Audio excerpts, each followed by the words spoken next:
تلنگانہ کے بیشتر مسلم ایڈوکیٹس نے متفقہ طور پر گریجویٹ MLC انتخابات میں TRS امیدواروں کی تائید کا اعلان کیا ہے۔ تلنگانہ مسلم ایڈوکیٹس فورم کا اہم اجلاس میڈیا پلس آڈیٹوریم گن فاؤنڈری میں عمل میں آیا، جس کی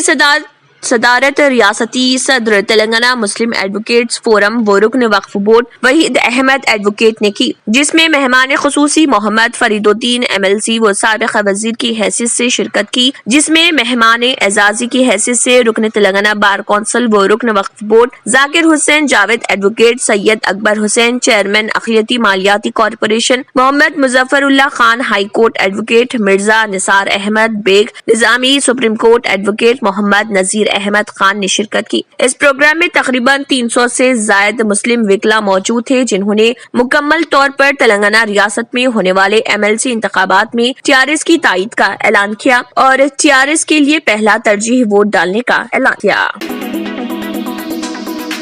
گریجویٹ ووٹر سے